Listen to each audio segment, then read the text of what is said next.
Dennis Schroeder hit a game-winning three tonight in game 2 of the first round of the playoffs at MSG. There was a lot that went wrong tonight. Before I get into Cat and the lack of bench, we have to address the obvious. You guys know where I'm going with this, and it's the officiating. Now, I just want to make it clear that the Knicks did not lose this game because of the officials. It certainly played a role, but how do you expect the Knicks to play when they're being fouled every single time they touch the basketball? And it's not only when driving, it's on-ball defense. And then all of a sudden, refs start calling them. We see Duren get 5 fouls. Thompson fouls out. The Knicks come back down 13 in the fourth quarter. That's because they started to actually call the game fairly. I get that the NBA, the longer the series go, the more money they make, but you have to be fair. Again, it's very similar to last night. If you guys saw Rockets Warriors, of the refs were calling the game the same way. They were letting both teams be physical.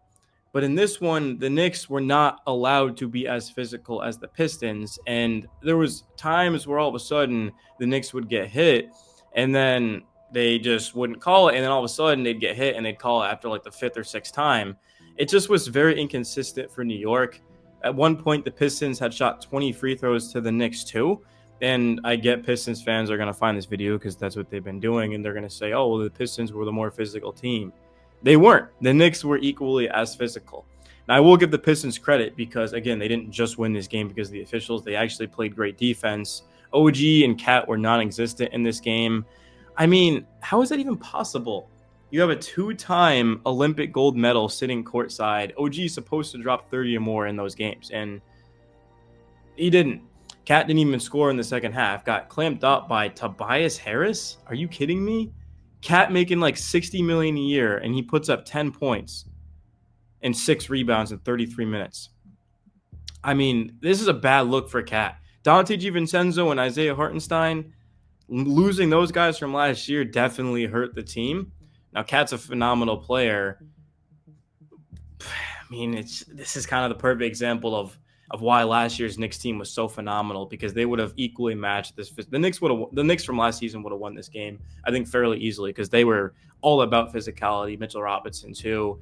I mean, this is a healthy team. This is the healthiest the Knicks have been in a while. Like, they're fully healthy. And so it was the officials sucked, Cat sucked, OG sucked. OG, by the way, at 10 points in 42 minutes, took 10 shots. If OG was 4 of 20, I would have been happier than him being 4 of 10. You can't just take 10 shots, OG. And I get you're going up against Kade. And Kade had 33 points and 12 rebounds. Now, I did call out Mikhail for I didn't think he defended Kade the best in the regular season. Kade averaged about 30 and 12. I think 31 and 12, actually. You know, OG tried his best, but ultimately it's not even on Mikhail. It's not even on OG. It's collectively you have to defend Kade, and the Knicks did a poor job of that.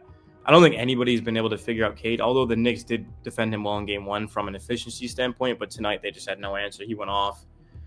The bench, man, we haven't talked about that. The Knicks got, 8 points off of their bench. Deuce McBride scored all 8 of them.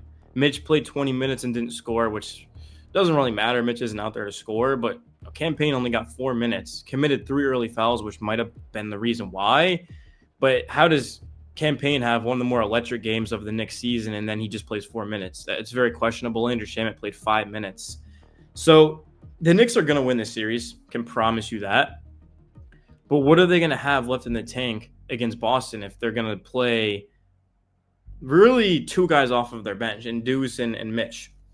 You look at the Pistons bench, on the other hand. Dennis Schroeder had 20 points, hit the game-winning 3, made 5 of his 6 free throws, 6 of 10.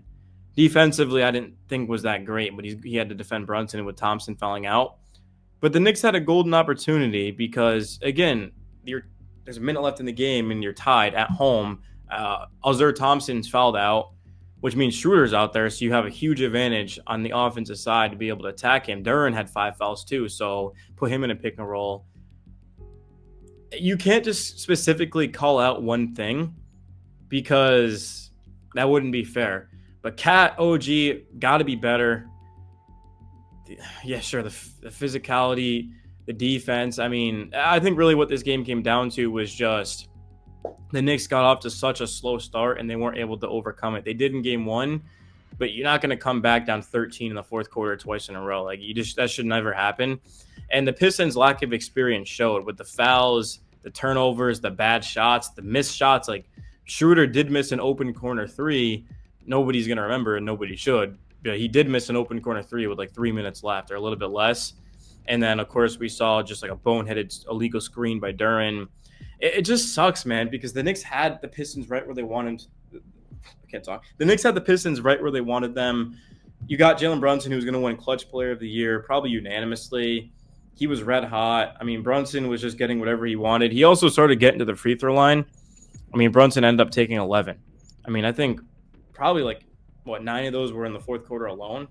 And Brunson had another explosion in the fourth. And it sucks that I'm missing the post game right now. I'm making this video, but I want to get it out ASAP. But I'm interested to see what they say. But if I'm being honest, I mean, the Pistons, I do respect them for the season they've had. They were the worst team, and now all of a sudden they're the 6th seed. But I think the Knicks I'm not going to say they've looked like the way better team because that would be false. I mean, yeah, the Knicks overall for 4 quarters played better than the Pistons in game one, but tonight, not so much. The Knicks had to scratch and claw their way back, and the Knicks are the 3 seed. They're the higher seed, so the Pistons did what they had to. They won a game in New York, and now it's really anyone's series. But I'm not overly surprised that this series has been so close because the Knicks, it's not like they ended the season scorching hot and were playing their best. The Knicks were not playing their best basketball.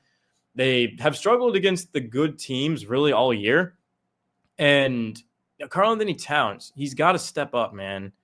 Cat was phenomenal in game one. If Cat had just been his average self, the Knicks would have won this game. I mean, Cat averaged 24 and 13 in the regular season, also 3 assists, which for a big man is absolutely elite. And the efficiency was, Cat wasn't 50, 40, 90, but because of the free throw. But I mean, he was 42 from 3 and 53 from the field.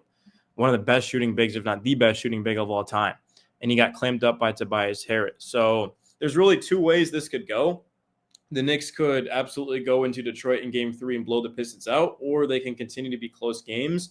But this is not a good look for the Knicks because, again, they're tied 1-1 with the Pistons. Although I don't see the Knicks losing this series, I mean, after what we've seen so far, this could go 7 games. The Celtics are next. The Celtics are probably the best team in basketball. I mean, Jaylen Brown and Jason Tatum were 6 of 30, and they won by 17 in game 1. So, yeah, I mean, it's not looking great. But, again, it's no need to panic. It's still 1-1. But, I mean, yeah, the Knicks just need to play better. There's no other way around it. I do want to give credit to Mikal Bridges, though. He did miss a late 3, which would have tied the game. But overall, Mikal was 8 of, 18 – 19 points, 3 steals, 5 boards, 3 of 11 from 3, though, bro. Mikal got a lot of open looks, so he's got to be better there. But I don't know, man. On to the next one.